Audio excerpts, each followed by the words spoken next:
Hello ladies and gentlemen, my name is 24Oscarr. In the video game landscape of today, we're seeing a comeback of old gaming mechanics and IPs, and they're returning to the mainstream. To everyone's surprise, it is the comeback of hack and slash, as I like to call it, the year of the samurai. Yeah, with video game series that are making a return, like Onimusha, Ninja Gaiden, and Neo, as well as new IPs in the same genre that blew audiences' minds with teaser gameplay and combat mechanics. This is what gaming is about, and the reason I say that is because we're entering an age where people are getting sick and tired of wokeness portrayed in media. Yes, high-budget AAA titles that focus heavily on realistic graphics and slow, awkward walking simulators, they're being tossed aside. With games like Schedule 1 that caught people's attention with overwhelming support due to costing so little and having a unique, fun concept. Indie graphics also have a certain charm, showing that any game can be fun without a massive development team. In recent years, we've seen online PvP games in the forefront, letting you and your friends engage in silly but entertaining gameplay. I want to say Lethal Company revived that feeling, which led to other games with the same art style like Content Warning and Repo, as well as the recent game Peak. All using the same formula with the cartoony character designs, multiplayer focus, and hilarious moments you capture with your friends when you mess around or just die in funny ways.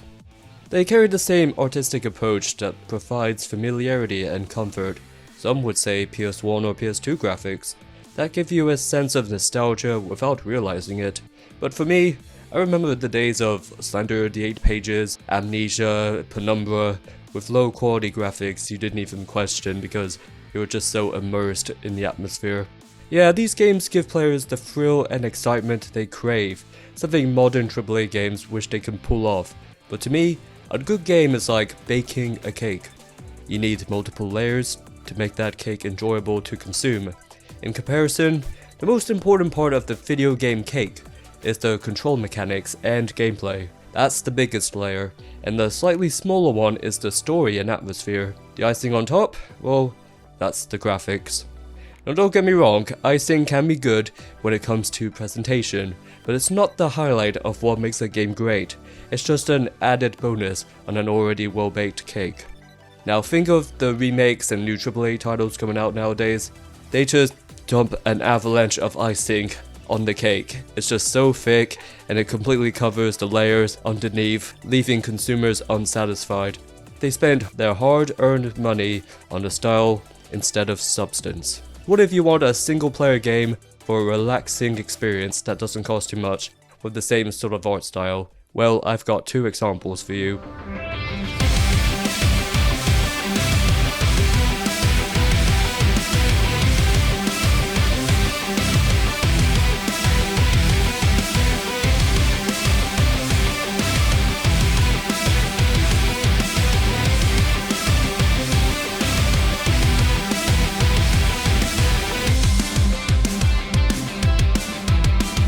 Hi-Fi Rush is a fun game and it's worth your time and attention, especially if you love the hack and slash genre.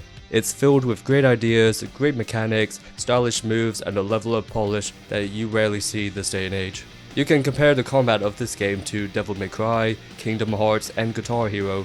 Even though Hi-Fi Rush doesn't reach the mechanical heights to these respected franchises, it does an excellent job of keeping players engaged and compelling them to attack to the beat of the music. Just about everything reacts to the beat of the various songs on the soundtrack as the player attacks, jumps, and dodges to the beat as well. So what do?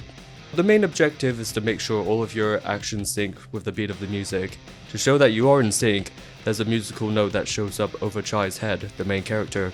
Whenever you do things on beat, you get enhanced versions of your abilities, so as you dodge, you're able to dodge up to 3 times if you do it on beat.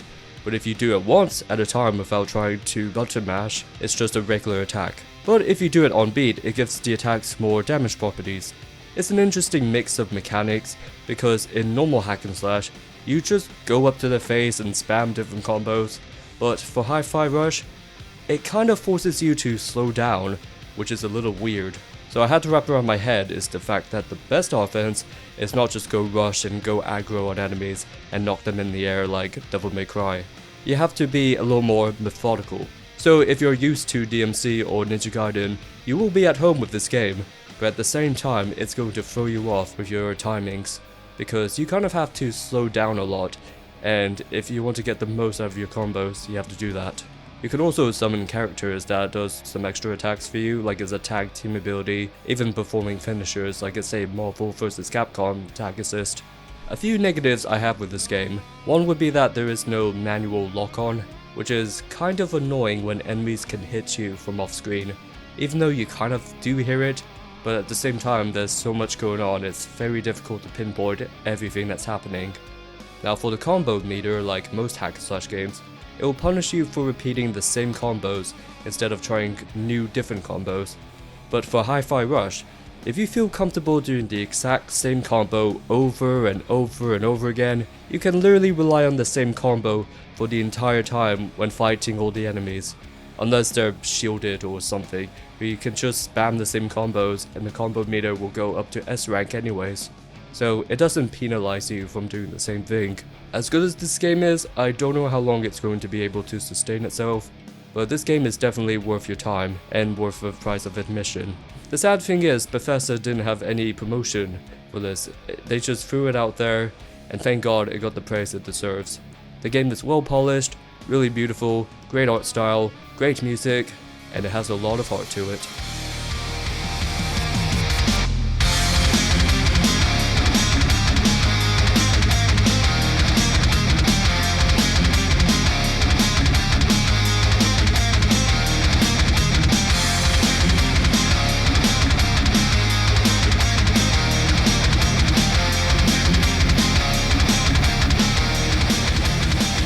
Game that everyone says is a perfect follow-up to Sega Dreamcast magnum opus game Jet Set Radio.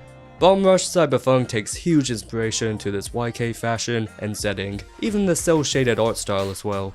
Without any spoilers, because I was genuinely surprised with the many cutscenes and reveal in the game, you're in the city of New Amsterdam as you have 5 different territories that are taken over by their own gangs, as you and your small gang must take them down in a chapter-based progression. You have to gain reps in order for your rival gangs to take notice, as you do trick combos, either under a time limit or by getting the most points, similar to the classic games like Tony Hawk Pro Skater or the Skate Trilogy and Disney Extreme Adventure.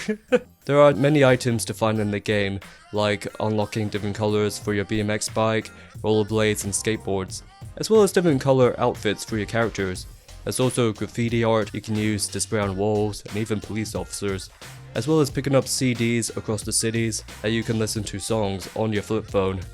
Okay, I also want to point out the camera feature on your flip phone, how it can follow you around even in selfie mode, which is a nice feature. Photo modes are becoming a norm in video games that are not needed, but they find a way to make it unique in Bomb Rush Cyberpunk.